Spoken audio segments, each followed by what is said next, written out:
පෙමාතුර හැඟුම් ඇගේ නෙත් කැලුම් හද සන්තනේ සදා සරණා යචනා සුසුම් නුරාගික පැතුම් පිපාසිත සිතුම් මන මන්දිරේ කලාලය මත මී යමා බඳුන්. ශෘංගාරාත්මක රසය අතින් ගත්තොත් මේ ගීතේ පුරාවටම ඒ රසය ඉතාමත්ම ඉහළින් වෑහෙන ශෘංගාරාත්මක රසයේ වෑහෙන ගීතයක්. හරිම මිහිරි. මේ වචනවල පදාස්සේ තියෙනවා ඉතාමත් සුන්දර ලස්සන කතාවක්. අපි වචනේ ගාන රස විඳිමු. ඒ තරම් මිහිරි. පෙමාතුර හැඟුම් ඇගේ නෙත් කැලුම් හද සන්තනේ සදා සරණා ආයාචනා සුසුම්. ප්‍රේමාතුරය කියන්නේ කාටද? ප්‍රේමයෙන් ආතුර වුණ කෙනාට. ඔය ආතුරෙක් කියලා කියන්නේ ලෙඩෙක්. නේද? ලෙඩාටනේ ආතුරය කියලා කියන්නේ. හැබැයි ආදරයෙන් මත් වුණාමත් ප්‍රේමයෙන් මත් වුණාමත් ඔය තනියෙන් ගියම hina වෙනව නේද? ඒකත් ලෙඩක් තමයි. එතකොට මේ ප්‍රේමයෙන් ආතුර වෙලා කියලා කියන්නේ ඒ කියන්නේ මේ ලෙඩ වෙනම පිස්සුවක් නෙමෙයි මම කියන්නේ ආදරයෙන් මත් වුණ දෙයක්. උමතු වෙලා මත් වෙලා ඒ තරම් ආදරණීය භාවයෙන් පිරුණු පෙම්වතෙක්. මොහු මොකක්ද දන්නවද මේ සිතන්නේ? බලන්නකො. ඇගේ නෙත් කැලුම් හද සන්තනේ සදා සරණා ආයාචනා සුසුම්.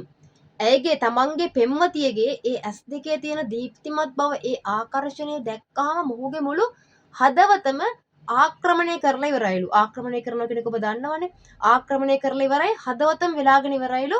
ඇයගේ තියෙන ඒ ඇස් දෙකේ තියෙන ආකර්ෂණයෙන්. ඉතින් මොහුට තවත් මේ ආදරය නම් විඳ ගන්න නැතුව ඉන්නට බෑ. ඔහු කොහොමද දන්නවද මේ ආදරය විඳගන්නේ? නුරාගික පැතුම් පිපාසිත සිතුම්. මෙන්න මේ වචන වලින් අපට හොඳටම පැහැදිලි වෙනවා මෙතන දැන් පෙම්වතා ඉන්නේ මොහුගේ හිත හරිම නොයවසිලිමත්කමින් තමයි දැන් ඉන්නේ. ඉතින් අර ශෘංගාරයේ ආශාව ඒ ආශාවන්ගෙන් විඳගන්න ඇයට ඔහු අයද සිටින ආකාරය තමයි මේ වචන වල ඇස්සේ තියෙන නුරාගික පැතුම් පිපාසිත සිතුම් තව ආයාචනා සුසුම් මේ සියල්ල මොහු ඉන්නේ නොයවසිලිමත් බව තමයි මේ අඟවන්නේ. ඇයට ආරාධනා කරනවා මේ ආදරේ විඳගන්න. කොහොමද දන්නවද ආරාධනා කරන්නේ? මන මන්දිරේ කලාලය මත මී අමා බඳුන්. ලස්සන පදපේලියක්.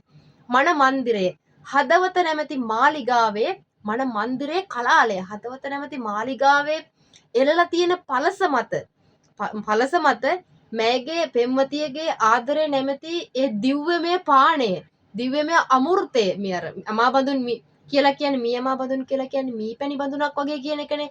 ඒ වගේ මිහිරි කියන එකනේ. ඉතින් මේ දිව්‍යමය මේ පාණය මේ මිහිරි බව මේ ආදරය ඇගේ ආදරය තැන්පත් කරලලු තියෙන්නේ මේ කලාලය මත මේ පලස මත මොහුගේ හිතේ උපදින මේ ආදරය බලන්නකො. ඇය වෙනුවෙන් මවාගෙන ඇති ඒ උතුම් ආදරේ ආස්වාදය ප්‍රේමේ ආස්වාදය මොහු විඳින්නේ සිතින්. මේ සියල්ලම සිතින් මවාගත්තු මනක් කල්පිත ආදරයක්.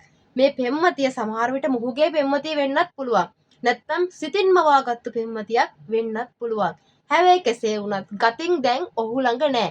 ඔහු මේ සිටින්නේ මනක් කල්පිතව මවාගත්ත සිහින ලෝකයක. ඒ සිහින ලෝකයේදී පෙම්වතියත් එක්ක ඒ සැපය ඒ සුවය ඒ සම්භෝගයේ විදින ආකාරය මේ ගීතේ පුරාවට හරිම ලස්සනට ලියවිලා තියෙනවා. බලන්න ස්ථායි කොටසින් කියන්නේ ඔකයි. පළවෙනි අන්තරා කොටසින් මෙන්න මෙහෙම කියනවා බලන්නකො. නියාලුව හදින් පියා නෙතු පියන් යොමා යුග සවන් තනි වෙමි ඇගේ ගී නදින් මුදා නිදි දැහැන් එබී ලෙන් දොරින් අරාචික පරාදීසය සොයා එමි සිතින්. මොනවද මේ කියන්නේ? මොහු දැන් ටික විඳ ගන්න ආකාරය කියනවා. ඔහු කිසිඳු කලබලයක් නැතුව කිසිම කලබලයක් නැහැ. නිස්කලංක නිදහස් මනසකින් යුතුව ඇස් දෙක පියා ගන්නවලු. ඇස් දෙක පියාගෙන මොකද දන්නවද කරන්නේ? ඔහු සවන් දෙන්නේ ඇගේ කටහඬට පමණමයි. ඇගේ කටහඬ තමයි ඔහු සිතින් මවාගෙන ඒ හඬ මවාගෙන ඒ හඬට තමයි සවන් දෙන්නේ. මුලින්ම පටන් ගන්න ඔහු ඒ හඬට සවන් දෙන්න. දැන් බාහිර ලෝකයෙන් මිදිලා මොහු ඉන්නේ ඒ සිහින ලෝකේ. හැබැයි සිහින ලෝකේ හිටියට ඇගේ මුදා නිදි දැහැන් එබී ලෙන් දොරින් අරාචික පරාදීසය සොයා එමි සිතින්. මේ කියන්නේ මේ පෙම්වතියත් දැන් සිහි කරන මොහොත තියෙනවානේ. දැන් නිින්දෙන් මිදිලා මොහු නිදාගන්නේ නැහැ සිහින ලෝකේ හිටියට. හිතේ හංගවගෙන හිටපු ඒ ආදරේ රහස් ලෝකයට පිවිසීම. මේ ලෝකයට පිවිසීම තමයි සංකේතවත් කරන්නේ. මේ සියල්ල මොහු විඳ ගන්නවා හිතේ හදවතේ තියෙන ගැඹුරුම හැඟීම් මතු කරනවා. හදවතේ තියෙන ගැඹුරුම හැඟීම් මතු කරලා මේ ආදරණීය ලෝකයට තමයි මොහු මේ අවදිවන්නේ. මේ කියන්නේ ඇස් දෙක කරලා එළියට ඇවිල්ලා ඇත්ත එක්ක විඳ ගන්නවා කියන එක නෙමෙයි. සිහිනයෙන්ම ඇස් දෙක පියාගෙන හදවතේ ගැඹුරුම තැනට ගිහිල්ලා ඒ ආදර ලෝකයේ තනි වෙලා ආදරේ විඳ ගන්නවා හරි ලස්සනට. බලන්නකො මේ වචන ටිකේ ඒ තියෙන සුන්දරත්වයේ ආරාජික පරාදීසයේ සොයා එමිසිතින්. අරාජික පරාදීසය කියන්නේ කිසිම බාධාවක් නැහැ මොවුන්ට ආදරේ විඳ ගන්න, කිසිම නීතියක් නැහැ, කම්කටොළු කිසිම දෙයක් නැහැ. අන්න ඒ කිසිම දෙයක් නැති Tamanට පමණක්ම වෙන් වූ මේ සීන ලෝකයේ ඔහු සිතින් පියාඹගෙන යනවා ඒ ආදරේ නිදහස විඳ ගන්න. දෙවනි අන්තරා කොටසෙන් ඒ ආදරේ ඔහු විඳගත්තේ කොහොමද කියලා මත් වෙලා අර ලස්සනට කියනවා. අරා සිරියහන් නිදා වැතිරෙමින් සරා සලල සිතවිලි ගඟ ගිලී නැහැවෙමින් සුරා මල් පැනින් පොඟා යුග ලවන් පිනා පසිඳුරන් සතපෙමි සොඳුරු සිහිනයෙන්. සිරියහන කියලා කියන්නේ ප්‍රේමාන්තයෙන් දෙදෙනෙක් එකතු වෙන ඉතාමත්ම සුන්දර ශෘංගාරාත්මක යහනාවක්. ඒ කියන්නේ ශෘංගාරාත්මක යහනාවක් කියලා කියන්නේ තමන්ගේ නිදා ගන්න ඇද වෙන්න පුළුවන්. මේ ශෘංගාරාත්මක යහනාවක් කියලා කියන්නේ මේ කම්බෝග සුවේ විදින යහන තමයි. ඒකට තමයි මේ සිරියහන කියලා කියන්නේ. ඒ තරම් සුන්දරත්වයයි මේ දවස් ඒ මොහොත සුන්දරයි. ප්‍රේමාන්තයෙන් දෙදෙනෙකුට. ඉතින් අන්න එක තමයි මේ සිරියහන කියලා කියන්නේ. දැන් මොහු ඉන්නේ අන්න ඒ සිරියහන තමන්ගේ පෙම්වතියත් එක්ක මේ සිහින ලෝකේ සරා සරල සිතවිලි ගඟ ගිලී නැහැවෙමින්. මෙතන වැතිරලා ඉන්නකොට මොහුගේ අර ගංගාවක් වගේ ගලන් එනවා දැන් සිතවිලි. රාගික සිතවිලි සියල්ලම දැන් මොහුගේ හිතින් ගලාගෙන එනවා.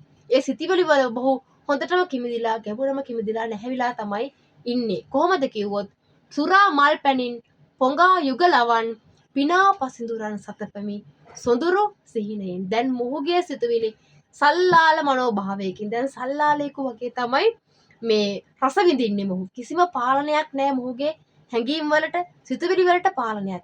ඔහේ ගලාගෙන යනවා. විඳ ගන්න ඕන උපරිම විදිහ වචනෙන් වචනේ විඳ ගන්න විදිහ මම කියන්න ඕනේ නැහැ. ආදරය කරන ඔබ දන්නවා ඒ ආදරේ විඳ ගන්නේ කොහොමද? දෙදෙනෙක් එකට එක්ුණාම කියලා අන්න ඒ ක්‍රමයටම ඒ විදිහට මොහු සිතින් ඒ ආදරේ විඳ ගන්නවා කියලා තමයි මෙතනදී මේ කියන්නේ. සුරා මල් පැනින් පොඟා යුග ලවන්. ඒ කියන්නේ දැන් ඇයගේ දෙතොල් වල ඒ මිහිරි බව, ඒ පහස ඇය දුන්න හාදුවෙන් මොහු දෙමි මවනවනේ ඇය දුන්න හාදුවෙන් ඔහුගේ දෙතොල් හොඳටම තියෙන්නේ තෙත් වෙලා. දෙදෙනාට දෙදෙනා තොල් දෙක ලං කරලා ඒ සිප ගැනීම සිදු කරන අවස්ථාව. ඉතින් දෙතොල් තෙත් වෙන ඒ අවස්ථාව මොහු තවත් මන්මත් වෙනවා අන්න ඒකෙන්. ඉතින් අර මී පැණි වැනි මිහිරි ඒ වගේම මත්පැන් වැනි මනස මත් කරවන ආස්වාදයක් හරි ලස්සනට විඳ ගන්නවා මොහු මනසින් ඔහුගේ පෙම්වතියත් එක්ක. පිනා පසිඳුරම් සතපමි සොඳුරු සිහිනෙන්. ඉවරයිනේ කතාව නේද? පසිඳුරන් ඔබ දන්නවා පංච ඉන්ද්‍රියන් ඔය සියල්ලම මොහු පිනව ගන්නවා. Tamanට අයිති කර ගන්න බෑ පෙම්වතිය ළඟ නැහැ. එක්ක වෙන් වෙලා ගින් එක්ක ළඟ නැහැ. එක්ක සිතින්ම වා ගන්නවා. මං කිව්වනේ මුලින්ම ගතින් ළඟ නැහැ කියලා. අන්න එයත් එක්ක කවුරුණත් ඒ පෙම්වතියත් එක්ක තමන්ගේ සිතේ තියෙන සියලුම ආශාවන් විඳ ගන්නවා සිහිනෙන්. කිසිදු බාධාවක් නැහැ. තමන්ට හම්බ වෙන්නේ නැහැ, ලැබෙන්නෙත් නැහැ, ළඟත් නැහැ. හැබැයි සිහින ලෝකයේ ගැඹුරටම ගිහිල්ලා ඒ ආස්වාදේ විඳගෙන ඔහුගේ සියලුම ඒ තිබුණ හිතේ හැඟුම් සිහිනෙන් ඔහු විඳ ගන්නවා. විඳගෙන තමන්ගේ පංච ඉන්ද්‍රියන් පිනව ගන්නවා. තාමත්ම යථාර්ථ ගැඹුරු යථාර්ථයක් දෙන්න. මොකද මෙහිම මනසවල ඕනෑ තරම් හැමෝටම තියෙනවානේ. හැමෝටම තියෙනවා. ආදරය කරද්දී හැමෝම මනසින් මේ සුවය අනිවාර්යයෙන්ම විඳිනවා. නැද්ද? විඳිනවා. ඉතින් ඒක ආදරේ ප්‍රේමාතුර තමයි, ප්‍රේමාතුර හැඟුම් තමයි. ප්‍රේමෙන් ආතුර වෙච්ච හැඟුම්. ඉතින් හරිම අපූර්ව ගීතයක්. මේ ගීතය ඔබ අහලා තියෙනවා. ඔබ කවුද කියලා දන්නවා මේ ගීතේ ගායනා කරන්නේ. මේ ගීතය ගත්තොත් මේ ගීතේ ගීපද රචනා කරලා තියෙන්නේ ආචාර්ය අජන්ත රණසිංහයන් විසින්. වගේම සංගීත නිර්මාණය කරලා ගායනා කරන්නේ මහාචාර්ය සනත් නන්දසිරි මහත්මයා විසින්. අර උතුම් ප්‍රේමයක ශෘංගාරය සිහිනෙන් හරි විඳලා හිත හදා ගන්න විදිය, හිතින් ඒ ආස්වාදය ලබන විදිය ගීතේ පුරාවටම හරි අපූර්වට තියෙනවා. ඔබ මේ රසවින්දනයත් සමග දැන් මේ ගීතයේ පදවැල් ටික සනත් නන්දසිරි මහත්මයාගේ කටහඬින් අහලා බලන්නකො. ඔබට දැනෙයි ඒකේ ආස්වාදය කොහොමද කියලා.